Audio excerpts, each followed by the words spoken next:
And I share with you the rage that in the midst of this horror, that there are still those who have reframed murder as entertainment.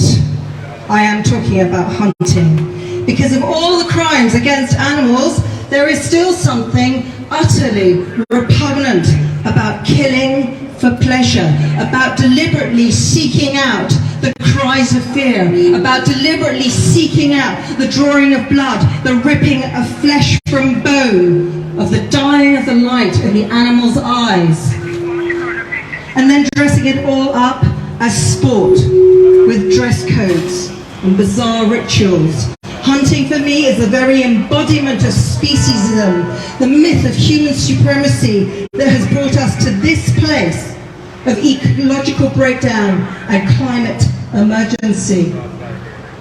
Every year, 60 million pheasants and partridges are raised in factory farm conditions, finally released, panicking, disorientated, only to be shot for those who have paid for the privilege. Snares laid down to trap and kill animals regarded as a threat to those birds, but in reality catching anything that fall within their path.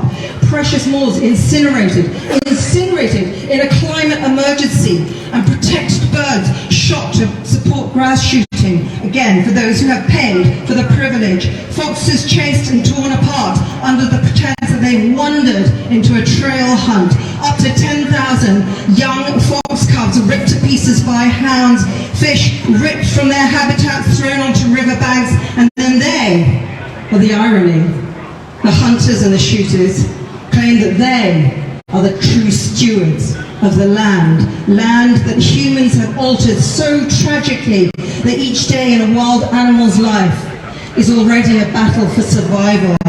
This is the epitome of greenwashing over rivers of blood.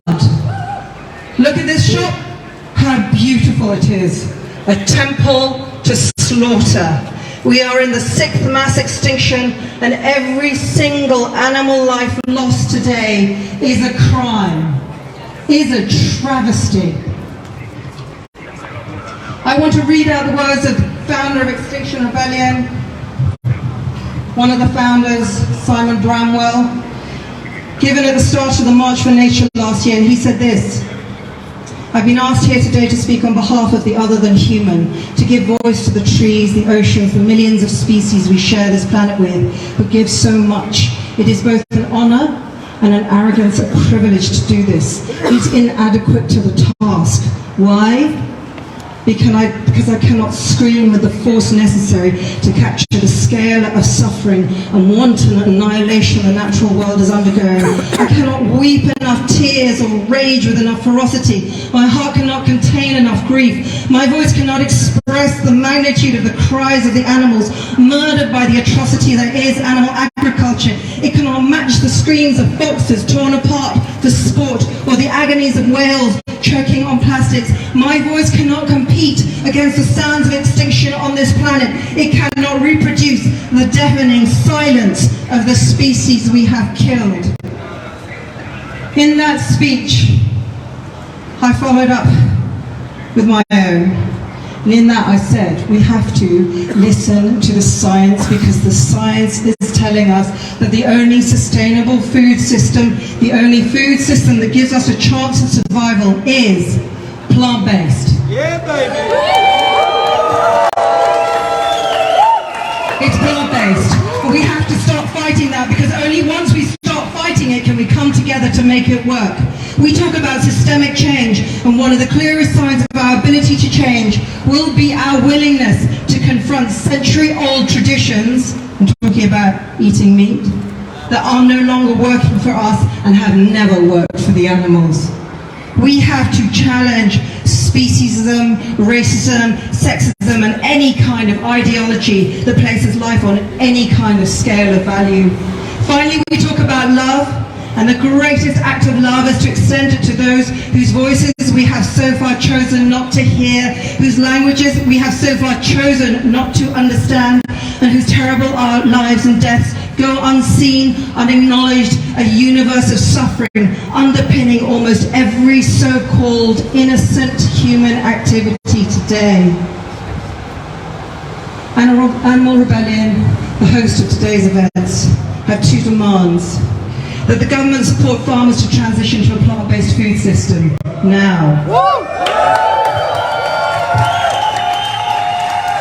And that the government commit to rewilding that freed up land as part of a broader program of carbon drawdown. Because by doing this, we cancel out the multiple evils of animal agriculture, of ecological destruction, of human suffering, of corporate bondage, of social despair. And because by adopting a plant-based food system, we stand up for the end of animal suffering, for a food system that nourishes us all, for a world in which humanity finally becomes the true stewards of life that we were always meant to be, for a natural world that is flourishing and restored, in which we stand up for a chance of a stable planet for our children.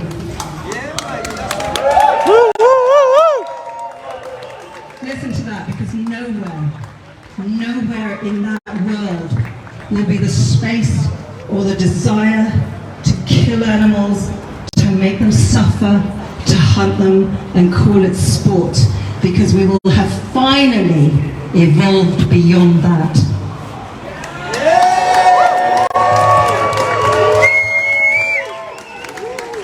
I am so proud to be vegan.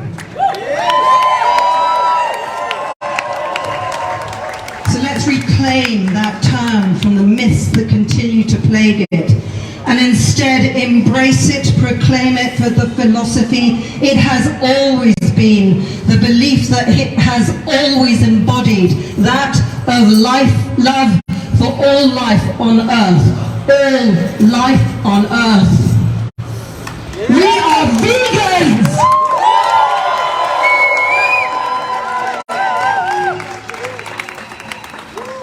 What we do today in the next 3 or 4 years is going to determine the future of humanity. And so I want to end with Simon's words. Acting for nature means liberating nature, transforming animal agriculture, disrupting hunts, dismantling traps, rewilding land, reclaiming land for those who have been so cruelly dispossessed. We need to take murderous corporations to task. We need to hold governments to account. We can become nature's voice if we listen deeply enough to what love for the life on this planet asks of us. Because everything we do now is vital. Every act of change we make to our lives, every sacrifice we make becomes a gift to the future. This is how we begin to come back to nature, by our active love burning more fiercely than the wildfires, by our roars being louder than the floodwaters, by our actions becoming prayer. We are human alongside badger and goat, alongside ocean and oak, alongside pig and cow, alongside fox and river, alongside hare and mountain. Act now.